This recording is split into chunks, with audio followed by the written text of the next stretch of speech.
The 1950s gave us classic television shows like Father Knows Best and films such as Old Yeller, which featured budding child actors that fans of the same age could relate to. Ever wonder what happened to some of those favorite child stars of the 1950s? Take a look back at these child stars and find out what they're up to now. Some of these might shock you. Richard Keith. Keith Thibodeau, better known by his stage name Richard Keith, had already embarked on a lucrative journey at an astonishingly young age. Remarkably, by the tender age of 3, Keith was already making an impressive $500 a week while showcasing his drumming skills with the Horace Heidt Orchestra. The rhythm of success seemed to follow him, and it was in 1955 that he landed the role that would define his childhood and make him a household name: Little Ricky in the iconic I Love Lucy.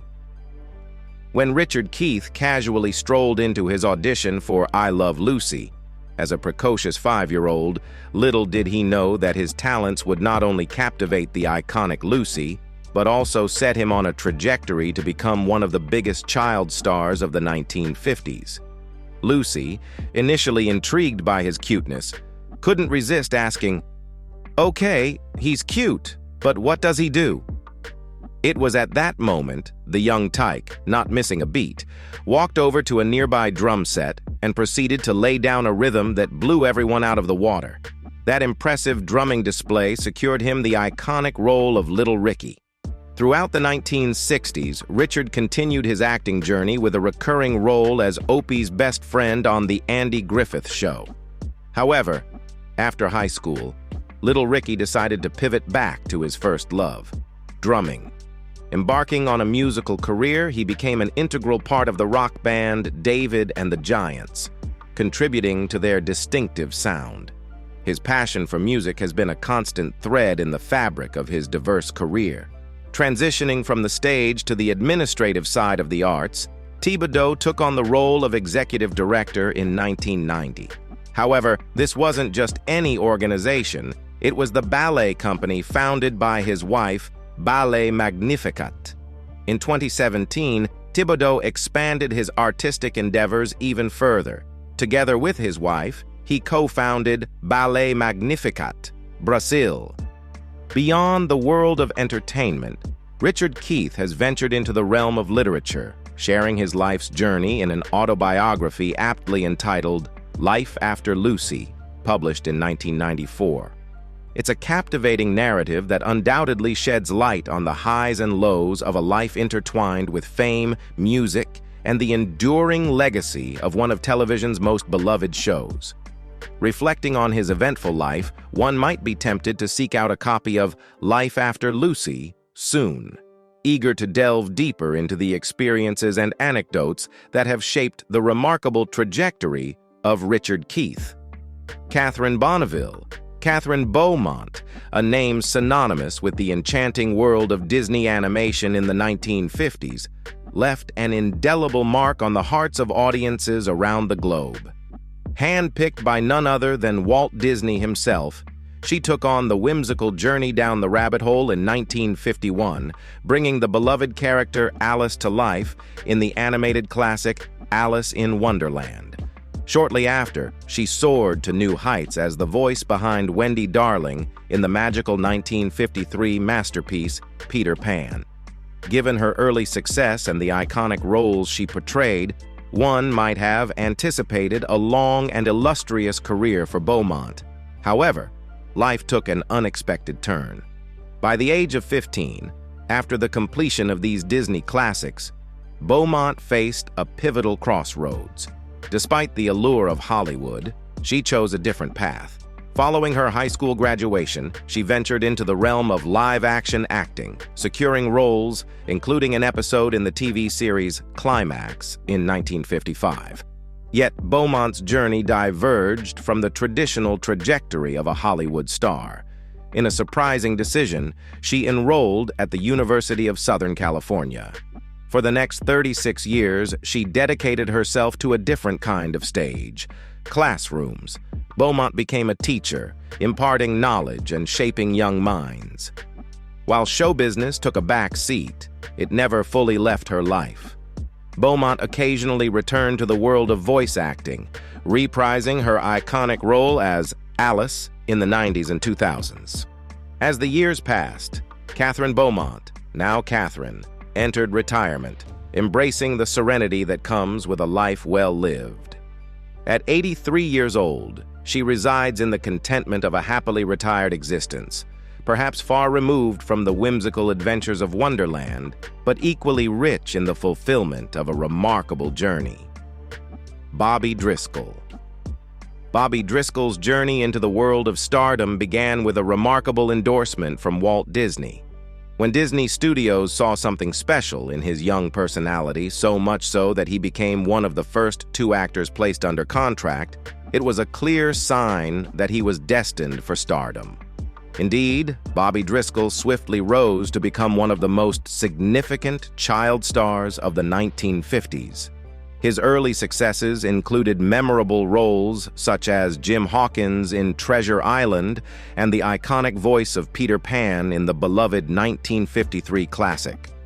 Driscoll's talent and charm shone brightly, earning him a place among the select few, including luminaries like Shirley Temple and Judy Garland, who received the prestigious Juvenile Academy Award. However, despite the promising start, challenges emerged on the horizon. As often happens in the tumultuous world of show business, roles began to dwindle, casting shadows over Driscoll's once promising career. Faced with the harsh realities of the industry, he turned to heroin as a coping mechanism, grappling with the pressures of limelight failure at a young age. The subsequent years saw a tragic descent for Driscoll. In 1962, he was sentenced to a rehabilitation center in Chino, and upon release in '64, he discovered that the acting opportunities he once enjoyed were now elusive. Undeterred, he set his sights on Broadway in the hope of reigniting his career. Instead, fate led him to become a part of Andy Warhol's entourage at the Notorious Factory in New York City. However, the dark cloud of drug dependency persisted, and coupled with financial struggles, Bobby Driscoll ultimately vanished from the public eye. In 1968, a somber end to his story unfolded when his lifeless body was discovered in an abandoned East Village building. The once precocious star of the 50s had tragically met an untimely and sorrowful fate. Angela Cartwright. Angela Cartwright, a luminary in the realm of child stars, ascended to fame in the late 50s through her endearing portrayal as the stepdaughter on the massively popular sitcom The Danny Thomas Show. Stepping into the role previously occupied by Leilani Sorensen, Angela's presence breathed new life into the series, boosting ratings for another 7 seasons after her character was adopted by Danny. As the 60s unfolded, Cartwright continued to carve her niche in the entertainment landscape. She graced the silver screen as one of the Von Trapp children in the timeless classic The Sound of Music, starring alongside Julie Andrews and Christopher Plummer. The film, now an indelible part of cinematic history, showcased Cartwright's versatility and added to her roster of iconic roles. Closing out the decade, Angela Cartwright took on the role of Penny Robinson in Lost in Space, a pioneering sci-fi TV show that captivated audiences with its intergalactic adventures. However, the subsequent decade, the 1970s, presented challenges for the former child star. A prime example is her participation in Beyond the Poseidon Adventure, a film universally regarded as one of the worst in cinematic history, an assertion that Angela Cartwright humorously and emphatically refutes. Undeterred by the twists and turns of her acting career, Cartwright's pivot away from the spotlight in the 70s became a pivotal moment. The slowing down of acting responsibilities provided the still young artist with the freedom to explore alternative ventures. This unexpected detour served as the catalyst for Cartwright to embark on a highly successful photography career. In the present day, Angela Cartwright stands at 71 years old, A testament to her enduring passion for creativity and the arts, she now runs her own photography studio in Los Angeles, showcasing a talent that has seamlessly transitioned from the screen to behind the lens. As for whether she still harbors a fear of thunderstorms, the answer remains elusive, but the updates on this intriguing facet of her life are something we'll keep you posted on. Tony Dow. Tony Dow's journey into the world of acting began in 1957, marked by a remarkable start that defied the odds. Despite having no prior acting experience, he landed the role of Wally Cleaver in the iconic series Leave It to Beaver. For 6 years, from 1957 to 1963, Dow brought the character to life, becoming a familiar face in households across the nation through the show's successful run. Following the conclusion of Leave It to Beaver, Dow ventured into various other television projects, showcasing his acting versatility. However, a significant pivot awaited him in the 1970s. During this period, Dow not only continued to make guest appearances in different shows, but also embraced a parallel path in the construction industry. Simultaneously, he pursued academic endeavors, delving into the realms of journalism and filmmaking. In a surprising and inspiring turn, Dow's journey took an artistic detour, leading him to become a skilled sculptor. Today, his sculptures, crafted with precision and creativity, grace spaces around the world. Lauren Chapin. Lauren Chapin stands as a poignant embodiment of the pitfalls that can accompany childhood stardom in the entertainment industry during the 50s. Bursting onto the scene as the youngest daughter, Kathy Kitten Anderson, on the hit show Father Knows Best, her portrayal spanned an impressive 196 out of 203 episodes, captivating audiences between 1954 and 1960. Chapin's portrayal earned her acclaim, including 5 Junior Emmys, making her a poster child for the era's child stars. However, the end of the super-successful show marked a challenging transition for Chapin. Struggling to secure new roles, she found herself trapped in the shadow of her iconic character, Kathy Anderson. The difficulty in breaking free from this typecasting took a toll, not just on her career but on her personal life as well. As job opportunities dwindled, Chapin's mother's drinking escalated, leading to a cycle of increasing belligerence on Chapin's part. In an unfortunate turn, Chapin sought solace in drugs, eventually succumbing to both usage and sales. At the tender age of 16, she entered into an ill-fated marriage that concluded just 2 years later. Faced with the challenges of identity and a turbulent personal life, Chapin's journey took unexpected turns. Not confined to the confines of show business, she explored diverse professions, including roles as a flight attendant, a dog groomer, and an insurance claims examiner.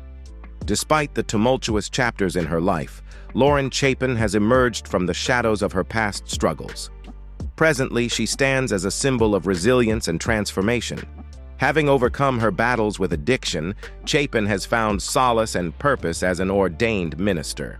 While her current endeavors may not be in prime time, the fact that Lauren Chapin has found stability and purpose is a testament to her indomitable spirit. Adding another dimension to her narrative, Lauren Chapin co-authored the book Father Does Know Best, The Lauren Chapin Story. In this autobiographical work, she delves into the intricacies of her life, offering readers insights into the highs, lows, and transformative moments that have shaped her journey. The book becomes not just a personal memoir, but a testament to the human spirit's ability to weather storms and emerge stronger on the other side. Tommy Rettig. Tommy Rettig's rise to fame began with his portrayal of Jeff Miller in the first 3 seasons of CBS's Lassie from 1954 to 1957.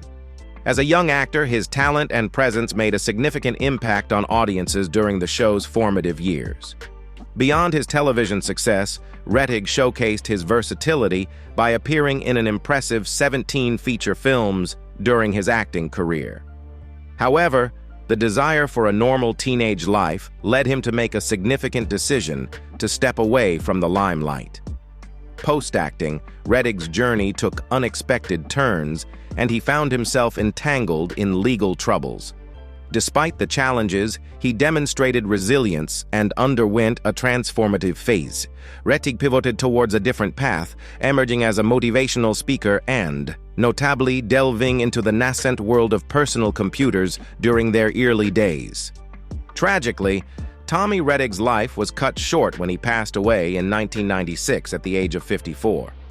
The brevity of his years did not diminish the impact he had, both as a former child star and as an individual who embraced diverse pursuits beyond the entertainment industry. Zena Bethon. Zena Bethon's journey into the world of performing arts began at a young age, as she emerged as a talented ballet dancer. By the age of 14, her skills had already propelled her to dance with the prestigious New York City Ballet, gracing theatrical productions like The Nutcracker with her graceful presence. The 1950s marked Zena Bethon's foray into the world of television dramas and film. She lent her talent to various projects, including notable appearances in television dramas such as The Most Happy Fella and The Guiding Light. Bethon also ventured into the cinematic realm, contributing to a musical adaptation of Little Women. Her versatility as a performer allowed her to leave an indelible mark on both stage and screen during this period.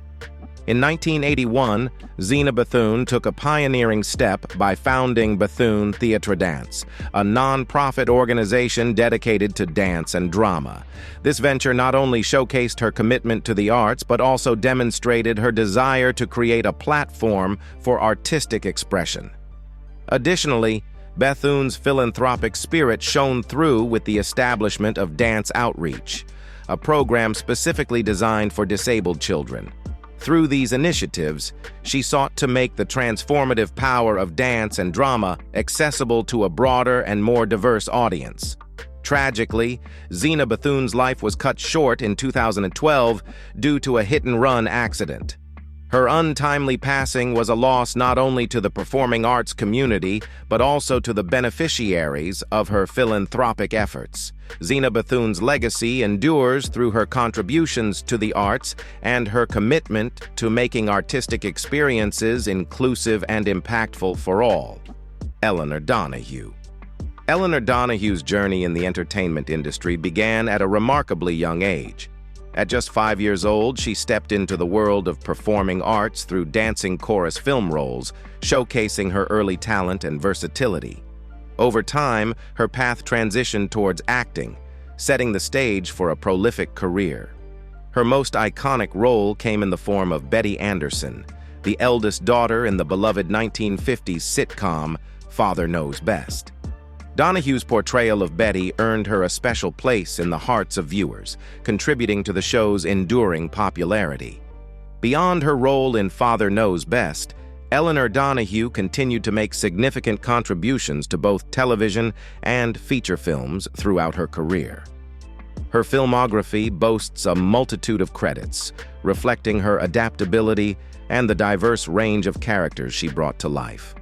In 1998, adding another dimension to her multifaceted career, Donahue penned a memoir titled In the Kitchen with Eleanor Donahue. This literary work not only delved into her experiences in Hollywood, but also offered readers a glimpse into her personal life, including some of her favorite recipes. George Winslow.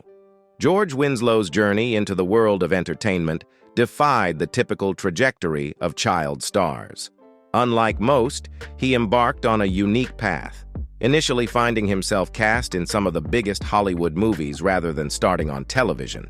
Winslow's entrance into the industry was marked by significant roles in two 1952 films, Room for One More and Monkey Business, where he shared the screen with none other than Cary Grant.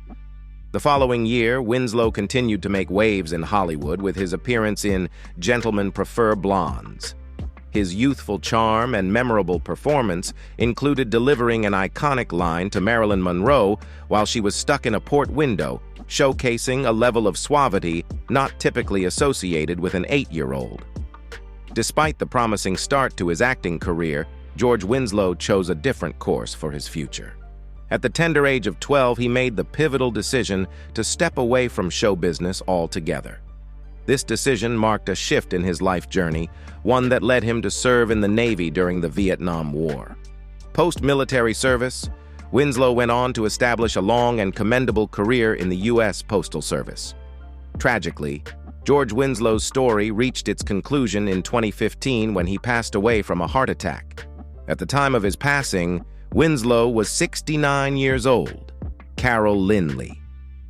Carol Linley's journey into the world of entertainment commenced with a stint as a child model.